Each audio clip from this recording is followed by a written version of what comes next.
Today, we're going to be talking about 500 years, roughly, of drag history. And I'm joined today by a very special guest, the very talented and brilliant Miss Malice. She holds a PhD. The D stands for Dyke. Obviously. What does the PH stand for? I don't know. We're going to find out by the end of this, though, We're going to find out by the end of this. Should we have a shot? Yeah, we should do it. These are gorgeous glasses. Okay. We should use them. We would encourage you at home to drink along with us. We're going to have a drink at the end of every 100 years at least. Okay, yeah. Certainly when something terrible happens and we need a break from it. Right. But also for celebrations and revolutions as well. So we're going to drink after So every 3 talking points. Cheers! Welcome to the 17th and 18th century. One of the first times that people started using terms like drag was at molly houses and fairies balls, and they were some of the earliest queer and trans parties. Molly was a nickname for both femme gay men and also trans women. And it also had the connotation moll referred to women sex workers generally. So I think something that's cool to say about all the things we're talking about today is that drag history is very entwined with sex work history, is very entwined with trans history generally, and is very entwined with histories of sort of public responses to gender nonconformity and public anxieties. Yes. And supposedly drag came from coachman slang. Oh, wow. For driving a carriage. And putting on the drag means pulling the brakes on the carriage. And that meant slowing yourself down with a heavy gown. You'd be like, are you gonna pull on the drag tonight? Okay, I'm obsessed with the writer Ivan Block, who described a molly house where queens were caught in the act of nursing some of their suffering sisters lying in childbed, helping each other pretend to give birth to baby dolls. Sounds like pretty much any given night in Brooklyn drag. Molly houses were these really powerful community spaces when, sodomy was a capital offense. Delightful. And people needed private spaces for both sexual reasons and also community social reasons. And dressing in drag was part of a community ritual. A lot of the things that we know, we have to extrapolate how we lived from stories of how we were arrested and punished for being ourselves. It's so exciting to get to encounter those rebels who are fucking shit up, but you have to wonder about all the things that aren't documented. Exactly. Since so many of our official records come from our foes. In molly houses, they called themselves princesses and queens. Did they use and princess? Duchesses. Yes, there's one case of Princess Seraphina, who was a gentleman's servant who, another criminal case, she took someone to court for stealing her clothes at knife point. And all the people testifying called her princess and called her your majesty and bowed to her because she was such a leader of that scene, even though she was literally a servant. Princess with knives. Princess. Iconic. That's so mother of She's her. like, don't come for my clothes. I will get you. You are my mother, but you're not my mother. I know we're siblings. We were children sisters. together. We were children together. I do feel like maybe I'm older sister. You're older sister, except I'm actually older, right? Oh, definitely, and I'll never forget it. Stella and Fanny were Molly House performers who went to the theater dressed up in drags, in beautiful ball gowns, and were arrested for sitting in an elite box at the theater. And when they went to prison, their bodies were investigated, their anuses were measured, their penises were measured for signs of sodomy. And they decided that because they had large penises, that was a sign that they were in fact guilty of sodomy. The first investigator would be like, mine's not that big, so it must be the sodomy that's making theirs so wow, my small dick means I'm having really normal sex. Exactly. You cannot judge my tiny dick because it means that I'm doing things according to God. I'm a moral person that God loves. One of the crimes that they were accused of was disguise. And so Stella's mother came in and said, my child and their partner always dress like this. She might have been like, okay, it's not ideal, but she was saying this is how they really dress. Right. This is not a form of disguise. Right. And the laws around gender were too vague, and so they couldn't convict them, and they were set free. Ultimately. That's incredible. What an ally. There's always been a weird tension with drag, like to what degree this is dress up and to what degree it's authentic expression. Yeah. Then they learned how to adjust the laws after that, but more on that later. They were like, we'll get you. It's That's not up the to last you. thing we do. Wow. I think we deserve a drink. I think we definitely need one after that. Every time something is criminalized. Thank you. Here we go. Ready?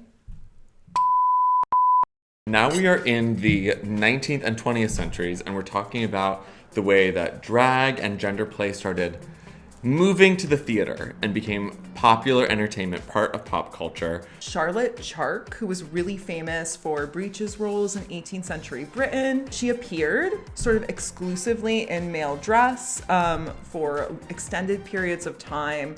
And she also assumed the name Charles Brown, and potentially had a lesbian lover who was identified as Mrs. Brown. I also think about Duval, who's a huge vaudeville star, known for quick change impersonations. And she traveled all over the world, and they were about to go to the US for the first time in the 1860s when they mysteriously died in the ocean, falling off the ship. And their wife said, like, oh, it was a terrible accident. So who knows? Unsolved mysteries. Wait, you cannot just drop this on me That's right all we now. know. One of the first famous drag queens was murdered. This was not in the notes. Unfortunately, and I do feel we need to address this, some of the earliest drag on popular stages came in the form of blackface, minstrelsy. They would cast like drag roles in blackface to indicate that a character was like particularly poor or unattractive. And that like kind of shifted at the end of the 1800s as black performers started being cast in these roles for the first time. And they wanted to move away from the racist stereotypes and started trying to make the characters like really, really beautiful or really realistic. Yeah, these performers were really like innovating these roles and sort of like reclaiming these roles in order to transform them into something that was much more beautiful. But people say like drag would not have become so successful at the turn of the century if not for this popularization through this really heinous and racist practice. There are so many really dark and racist histories to consider in the history of drag that like we should not shy away from researching and learning about. We have lessons to learn from this history. I'm gonna drink. Let's do it. The height of drag's popularity on stage comes right at the turn of the 19th century. Is that how you say it? I'm really bad with numbers. Height of the late 1800s, early 1900s, with performers like Vesta Tilley, Julian Eltinge, Bert Savoy. So Vesta Tilley was the first sort of world famous male impersonator, supposedly among the first to popularize the tuxedo. But what's important to note is that she was really much more conservative than some of her forerunners and contemporaries in male impersonation and in vaudeville, doing male impersonation but not being too masculine with it, like God forbid. So there's this review, and the Times in 1894 says, quote, "Her mimicry, as far as it goes, is neat, graceful, and appreciable. Her facial expression is nimble, but never extravagant. When she has made a point, she does not overdo it, but proceeds to make another. She wears male attire without grotesqueness. Oh dear. Not a hint of vulgarity. And her tailor must be a jewel." So, like, the Times has always been terrible is one thing we can extrapolate. And also we can see that, like, becoming the most famous, like, male impersonator of the period required some sort of, like, this nimble ability, right? To, like, do male impersonation, but, like, not push it too far. To, like, still be feminine with it enough that it can be palatable to a sort of straight audience and be celebrated for that. I've seen like pictures of her headshots that show her in a tuxedo and then in a beautiful dress. Right. To be like, I'm still a gorgeous woman. Yes. We want to make Just sure. like an odd parallel. Like that's The before existed and throughout the after. 20th century. This obsession with like, oh, but you can be like a normal gendered person too. Right. It's like, that's actually not really what drag is about at all. That's an interesting parallel with Julian Elton. She supposedly really tried to keep up a very masculine image outside of his very successful female impersonation career. Yeah. Even getting into fights to prove his manhood, like outside of the shows. They used that logic to sell beauty products, kind of with the idea of like, if I, this gruff, fighting man, can turn myself into this soft, graceful woman, then this product will certainly be for you as well. Were they And cold creams? They sold cold cream and hand lotion. Pictures of his like hands.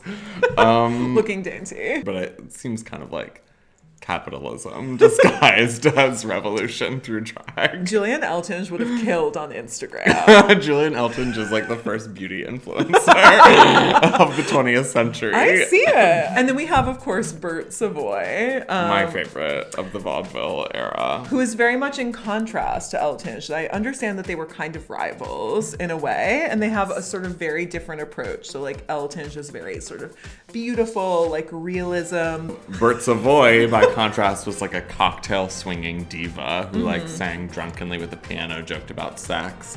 She popularized expressions like "you slay me." You slay me. You slay me. You slay me. And you don't know the half of it. But tragically, she died in the 30s, I believe, just as her career was taking off. And she was walking on I think probably like Reese Beach or Fire Island. Somewhere Yeah. they say somewhere in Long Island. And was struck by lightning. And her last words supposedly were, "Mercy, ain't Miss God cutting up something awful." To die on Gay Beach. To die on Gay Beach. And still One give way us to go. iconic final words. That's probably the reason it's gay. She was a major inspiration for Mae West, and Mae West kind of took up this campy, Yeah. anything but demure brand of Exactly. femininity. So if you were characterizing the differences between Julian Elton and Bert Savoy, would you say that Bert Savoy could be summed up as saying more like, realness bores me, I'm a better pretender? Don't you dare. As the great philosophers have written. Great philosophers. Wow. I did warn you. I warned you I had a bad joke for that one. We often talk about the balls in Harlem, which started in the 1860s. And they started out for queer people only, but they became gathering places for the straights as well, who were drawn to the costume competitions and the illegal booze by the Prohibition era. By the 1920s and 30s, these were so popular that they were being written up in the papers with headlines like, "Rendezvous for the frail and freakish gang. Fag balls exposed. Pansies cavort and lads turn lassies." How flattering. I like it. I mean, that's excellent marketing. I consider myself frail and freakish. Another big star of the era is Carol Norman, who is a live singing drag act who built herself as the Creole fashion plate because of her stylish handmade gowns that were all made by her mother, who toured with her.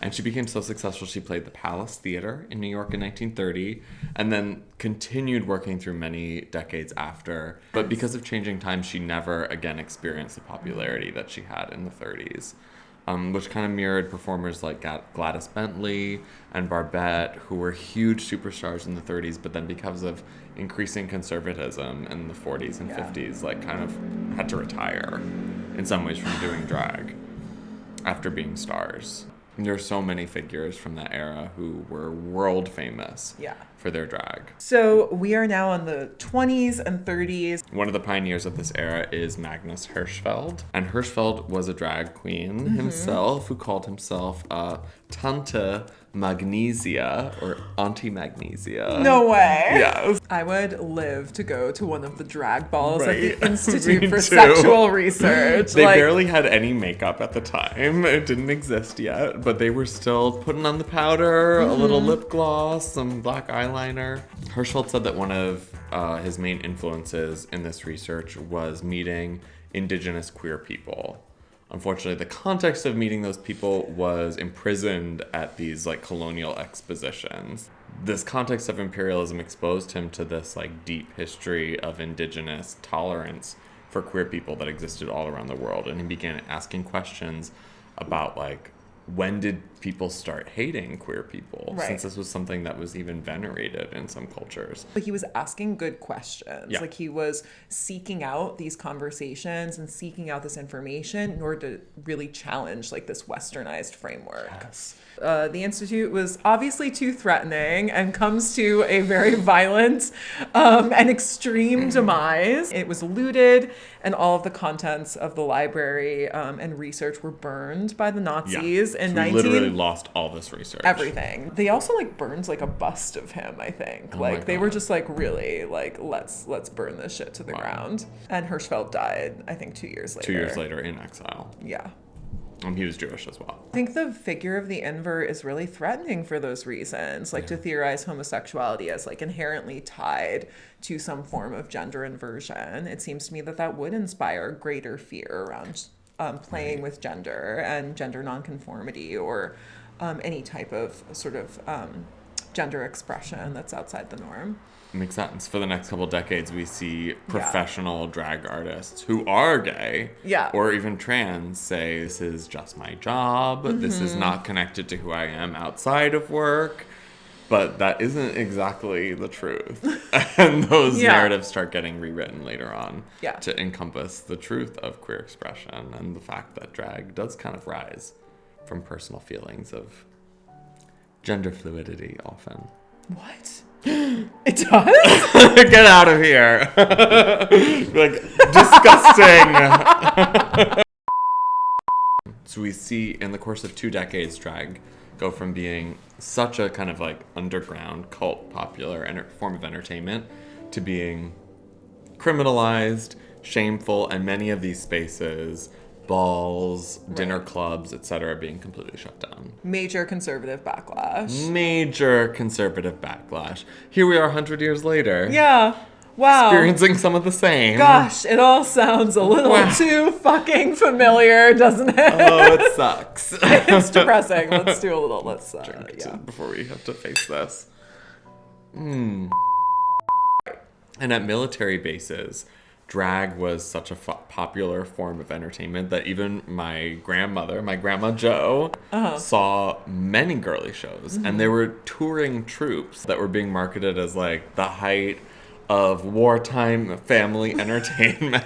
It's truly wild to wrap your head around this particular moment in which like the military is actively encouraging men to dress up and drag, and there's all of this sort of like wartime propaganda and media working really hard to reframe this as something that's really positive. It's very much like you are doing your duty to entertain your peers and promote good morale amongst the troops. You should absolutely put on a fucking dress and do a little dance and a lip sync. It is in fact the most masculine and war machine thing that you could do. And a fun fact around that is sort of like women are not included in this vision. It's very much supposed to be this like male space of like entertainment among peers. So women were not sort of appearing in these shows, but reportedly they were allowed to hold workshops teaching men how to put some makeup on their buddies. What could be more heterosexual than that? Wow. It just proves that like women have always been a part of drag shows, even when they were not allowed on stage. It is impossible to stage a drag show without the involvement of women. I agree.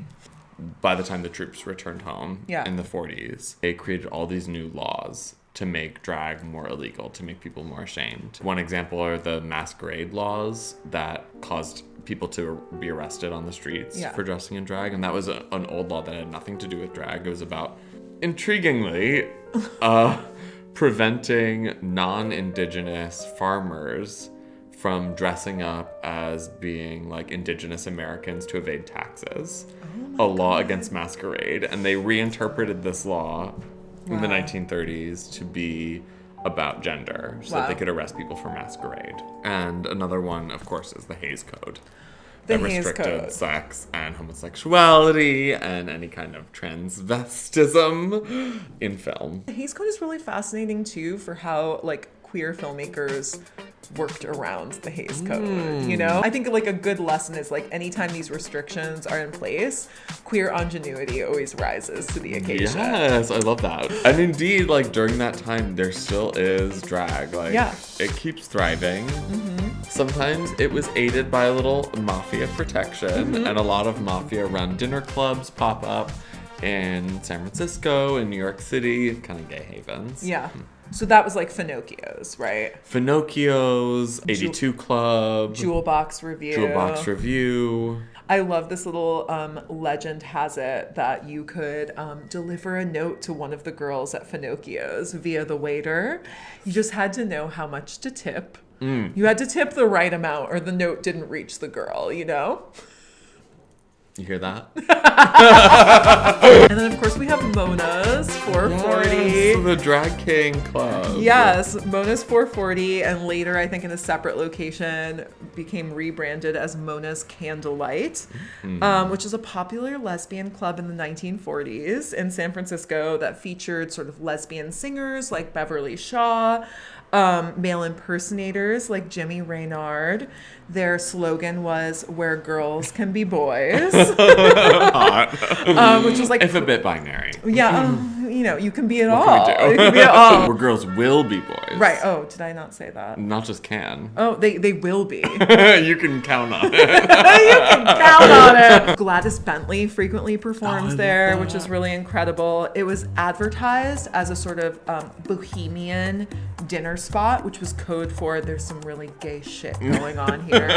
This was not, I think, a mafia-owned space, and it was very much a queer audience, but of course you had your sort of like general weirdos, bohemians, and you can't keep out the straight tourists. So, and you know, like straight women would come there just to relax and unwind and take in some drag king performances. No homo. No homo. My other Grandma Dina, would go to Finocchio's and perhaps to Mona's in San Francisco. We're gonna rewrite the history that she went to I think Mona's we know what too. happened there. But a lot of celebrities would go to these drag places as well. The celebrities were bohemians. Yeah. So Josephine Baker went to the Jewel Box Review and was a big fan of the queen who did impersonations of her there, named Lynn Carter, who was a white queen, because we can't get away from this. But she didn't do any blackface. She wore blonde hair. Okay. In the style of Josephine Baker's hair, but blonde, you know. But Josephine Baker was into it. Josephine Baker loved it and sent her 3 taxi cabs full of her Dior gowns to wear. So it was like, not only will you be doing impersonation of me, you'll be wearing my cast-offs. The careers of some of these entertainers were really pushed forward by celebrities who appreciated the art of drag and the art of impersonation. We're kind of focusing a little bit on America, but this existed all over the world. Oh, yeah. In Paris, a couple popular clubs were called Madame Arthur and Le Carousel. Le Carousel. Yes. Cochinelle. Stars like Cochinelle, who had a very publicized surgery as a trans woman in the 1950s. Yeah. And people were really excited about her. She was like a drag star written about at the time. She was like the drag Brigitte Bardot. Yeah, Marilyn Monroe. Yeah. She was like kind of ahead of everyone. She is truly my icon. She's she incredible. So and later created an organization to help trans women around the world called Devenir Femme, Becoming Woman, that shared resources and helped raise money so everyone could have the surgeries and the access that she had found. That's gorgeous. Stunning. Okay, I'm getting drunk. I know, I'm Well, this is where we're going to take a break. Yeah. Wait, so it's 500 years? I thought we were doing 300 years. Am I just that bad at math? I think it's 400. It's 400. But I just can't endorse an even number. But you said 500, so you lied. I lied. We have to talk 100 years into the future. Okay. Just to be safe. No problem. So we are ending by doing predictions. Exactly. I'm gonna guess a period of freedom and a period of oppression. We're gonna anticipate that there's going to be some conservative backlash, and that like queer people are going to figure out ways around that conservative backlash and to be more creative and radical than ever. We just did 350 years on like, I don't know, 5 drinks. Yeah. But the important thing to remember is that we're in this together. And that's why you should tune in to our follow-up video, which will cover the 60s through the present and beyond. If you want to see more of our drags, you should be sure to check out Switch and Play on YouTube, which is the incredible drag collective. I consider all of them my siblings. Miss Malice is the famous femc of Switch and Play. And if you want to see more of me, you can check out, obviously, my YouTube channel with lots of performances, especially please focus on Nightgowns, which Miss Malice is a huge part of.